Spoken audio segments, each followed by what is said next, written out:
Halo, selamat datang di Tripin Channel yang ngebahas sisi lain dari hidup yang sering kamu lewatin begitu aja. Hari ini kita bakal bahas sesuatu yang kelihatannya sepele, tapi ternyata bisa sangat berbahaya. Diam. Kenapa sih? Diam itu bisa lebih menakutkan daripada kata-kata. Lebih dalam dari itu, bisa jadi diam adalah bentuk komunikasi yang paling manipulatif, paling menyakitkan, bahkan paling berbahaya.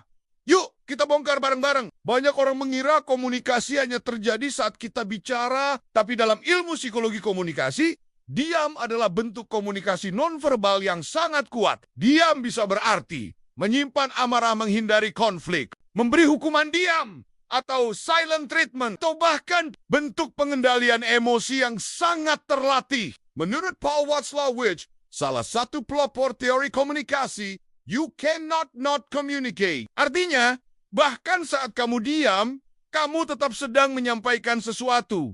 Entah itu rasa takut, benci, kecewa, atau cuek. Dalam hubungan baik, itu keluarga, pertemanan, atau pasangan diam sering digunakan sebagai senjata. Contohnya, silent treatment dalam hubungan romantis bisa merusak kesehatan mental pasangannya. Di kantor, rekan yang diam bisa membuat tim kehilangan arah. Dalam keluarga, orang tua yang diam saat anak melakukan kesalahan malah membuat anak tumbuh penuh rasa bersalah dan bingung. Bahaya dari diam adalah tidak ada batas jelas. Kita nggak tahu apakah itu tanda setuju, kecewa, muak, atau hanya bingung. Dan disinilah otak kita mulai menciptakan asumsi liar. Penelitian di bidang neuroscience dan psikologi kognitif menunjukkan bahwa otak manusia tidak suka kekosongan informasi. Ketika ada yang diam, otak kita secara otomatis mencoba mengisi kekosongan itu dengan tebakan atau asumsi.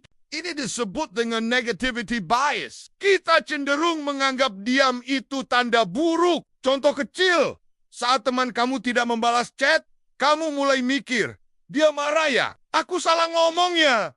Padahal mungkin dia cuma lagi tidur. Dia memaksa kita berperang dengan isi kepala sendiri. Banyak hubungan rusak, bukan karena pertengkaran, tapi karena tidak ada pembicaraan. Dalam konflik, kata-kata bisa melukai, tapi diam bisa membuat lawan bicara merasa tidak ada artinya sama sekali. Diam juga menciptakan jarak emosional. Makin lama dibiarkan, makin dingin sebuah hubungan. Psikolog klinis menyebut ini sebagai emotional cut-off. Ketika seseorang berhenti bicara karena merasa tidak didengar, tidak dihargai, atau takut ditolak. Tapi jangan salah, tidak semua diam itu negatif. Diam bisa jadi bentuk pengendalian diri.